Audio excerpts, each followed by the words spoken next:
അസ്സലാമു അലൈക്കും വറഹ്മത്തുള്ളാഹി. പ്രിയമുള്ളവരെ, നോമ്പുകാരന് എന്താണ് ലഭിക്കുന്നത്? മുത്തുനബി സല്ലല്ലാഹു അലൈഹി വസല്ലമ തങ്ങൾ പറയുന്നു, ലിസ്വാഇമി ഫർഹത്താനി യഫ്റഹുഹുമ. നോമ്പുകാരന് രണ്ട് സന്തോഷമുണ്ട്, അതുകൊണ്ട് അവൻ സന്തോഷിക്കും.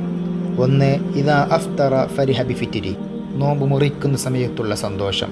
നിഷിദ്ധമാക്കപ്പെട്ട പാനീയങ്ങളും ഭക്ഷണങ്ങളും ഹലാലാകുന്ന സമയം അവനക്ക് സന്തോഷമുണ്ടാകും. ഇത് ദുനവിയായ സന്തോഷമാണ്.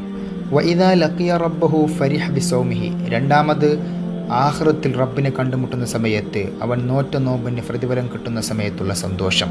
ഇത് ആഖിറത്തിൽ കിട്ടുന്ന ഏറ്റവും വലിയ സന്തോഷമാണ്. നോമ്പ് മുറിക്കൽ സുന്നത്ത് ഈത്തപ്പഴം കൊണ്ടായിരിക്കലാണ്. അതില്ലെങ്കിൽ കാരക്ക, അതില്ലെങ്കിൽ വെള്ളം കൊണ്ടായിരിക്കലാണ് നല്ലത്. നോമ്പ് മുറിച്ചാൽ അല്ലാഹുമ്മ ലക സുംതു വഅലാ റിസ്ഖിക അഫ്തർതു എന്ന ദിക്ർ ചൊല്ലൽ സുന്നത്താണ്. അല്ലാഹുവേ, നിനക്ക് വേണ്ടി ഞാൻ നോമ്പ് നോറ്റു, നിന്റെ ഭക്ഷണത്തിന് മേൽ ഞാൻ നോമ്പ് മുറിച്ചു. വെള്ളം കൊണ്ട് നോമ്പ് മുറിച്ചതാണെങ്കിൽ ദഹബല്ലമൗ വബതല്ലത്തിൽ ഉറുഖു വസബത്തൽ അജ്റു ഇൻഷാ അല്ലാഹ് എന്ന ദിക്റും പറയൽ സുന്നത്താണ്. ചില പണ്ഡിതന്മാർ പറഞ്ഞു, വെള്ളം അല്ലാത്തതിന് മേൽ നോമ്പ് മുറിച്ചാലും ഈ ദിക്ർ പറയൽ സുന്നത്തുണ്ട്. അല്ലാഹു നമ്മുടെ നോമ്പിനെ സ്വീകരിക്കട്ടെ. ആമീൻ യാ റബ്ബൽ ആലമീൻ.